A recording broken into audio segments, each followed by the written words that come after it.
Heinz Kohut foi um neurologista e psicanalista austríaco nascido em 1913 e falecido em 1981. Durante a Segunda Guerra, ele emigrou para a Inglaterra e pouco depois para os Estados Unidos, onde passou a maior parte da sua vida profissional.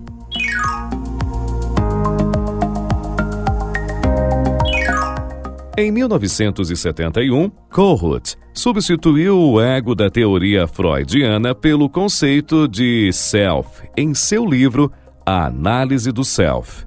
Assim como Klein e Mahler, Kohut também considera que a relação entre o bebê e a figura materna é a chave para o entendimento do desenvolvimento futuro do indivíduo.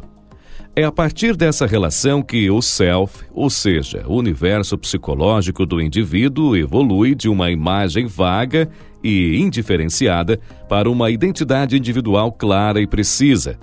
Isso quer dizer que, para Kohut, é a capacidade humana de se relacionar com os outros que está no núcleo da personalidade, e não as pulsões inatas, como defendia Freud.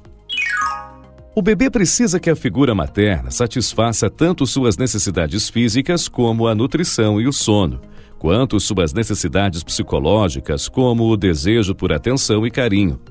As formas pelas quais a figura materna trata o bebê influenciam o desenvolvimento futuro de sua personalidade. Através de um processo chamado de interação empática, o bebê internaliza as respostas emocionais que a figura materna oferece aos seus comportamentos. Coisas como orgulho, vergonha, culpa, inveja e outras atitudes da mãe em relação ao bebê se tornam os tijolos que ele usará como material de base para a construção de sua própria personalidade.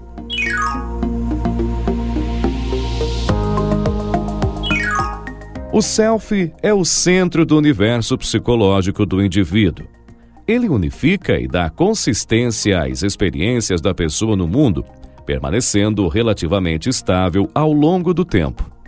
O self formata as maneiras pelas quais a criança se relacionará com os pais e como outras pessoas lhe são significativas.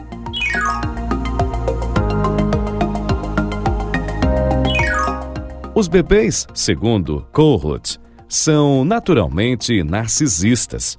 Eles são autocentrados e se importam exclusivamente com o próprio bem-estar, desejando ser admirados pelo que são e pelo que fazem.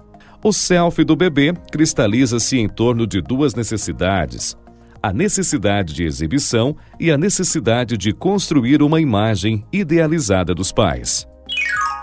O self exibicionista se estabelece quando o bebê se relaciona com um adulto que demonstra aprovação em relação aos seus comportamentos.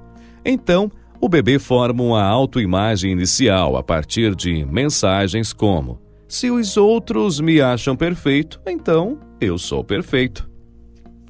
Já a imagem idealizada que o bebê constrói sobre os pais faz certa oposição ao self exibicionista.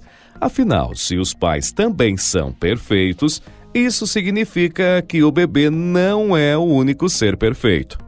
Mas a idealização dos pais também satisfaz uma necessidade narcisista, pois a criança passa a pensar: se vocês são perfeitos, eu também sou, pois sou parte de vocês.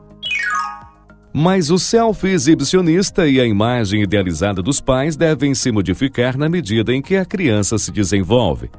A grandiosidade do self deve dar lugar a uma visão realista de si mesmo, embora o indivíduo continue a ver pontos positivos em sua própria personalidade.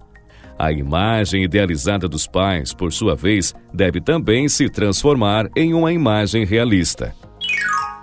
Se o self exibicionista e a idealização dos pais não se modificarem, isso resultará em uma personalidade adulta patologicamente narcisista.